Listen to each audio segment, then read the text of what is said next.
AI আসলে একটা magic.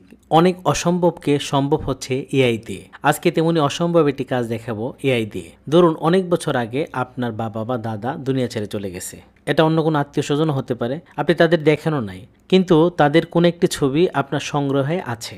এই পুরনো ছবি দিয়ে আজকের এআই ম্যাজিক। আমার কাছে এমন একটি ছবি আছে যাকে আমি দেখিও নাই, কিন্তু এই ছবি থেকেই চিনি। তিনি কিভাবে কথা বলতেন, কিভাবে হাসতেন জানি না। আজকে এআই দিয়ে দাদার হাসি দেখতে চাই। চলুন আজকের এআই দিয়ে স্পেশাল ভিডিওটি শুরু করি। আমি চলে আসলাম গুগলে। এআই দিয়ে ভিডিও বানানোর জন্য আমরা বর্তমানে সবচেয়ে জনপ্রিয় এআই টুল গুগল এআই স্টুডিও লিখে ক্লিক করার সাথে সাথে গুগল এআই স্টুডিওর ওয়েবসাইটে চলে আসছে। আমি এখানে এই লিঙ্কের মধ্যে একটা ক্লিক করে দেব।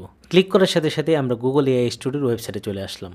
আপনার যদি গুগল এআই স্টুডিওতে লগ ইন করা না থাকে, তাহলে শুরুতেই গুগল এআই স্টুডিওতে আপনার জিমেইল দিয়ে লগ ইন করে নিন। তো আমি এখন ওই পুরোনো ছবিটি দিয়ে একটা হাসি মাখা ভিডিও বানাতে চাই। গুগল এআই স্টুডিওতে ভিডিও বানানোর জন্য আমরা বাম পাশে যে মেনু অপশন রয়েছে এখান থেকে চলে যাব জেনারেট মিডিয়া, এটার মধ্যে একটা ক্লিক করে দিব। ক্লিক করার সাথে সাথে আমাদের সামনে কিন্তু 5টা অপশন চলে আসবে। তো আমরা এখান থেকে যেহেতু ভিডিও বানাতে চাই, তো এআই দিয়ে ভিডিও বানানোর জন্য আমরা এখান থেকে Veo create clip and animate image using generate video এই অপশনের মধ্যে একটা ক্লিক করে দিব। ক্লিক করার সাথে সাথে ভিডিও বানানোর অপশন আমি চলে আসলাম এবং বাম পাশ থেকে আমি সেটিংসটা ঠিক করে দেবো যে এই ভিডিওটাকে আমি আসলে বড় ভিডিও বানাতে চাই নাকি শর্ট ভিডিও বানাতে চাই। তো এখানে বড় ভিডিও কিন্তু অটোমেটিক সেট করা আছে, আমি এখান থেকে শর্ট ভিডিও বানাতে চাই, তাই আমি এখানে 9:16 এই অপশনটাতে ক্লিক করে দেবো। ভিডিও ফরম্যাট সিলেক্ট করার পর আমি আসলে যে ছবিটাকে ভিডিও বানাতে চাই সেই ছবিটাকে এখানে অ্যাড করে দেবো।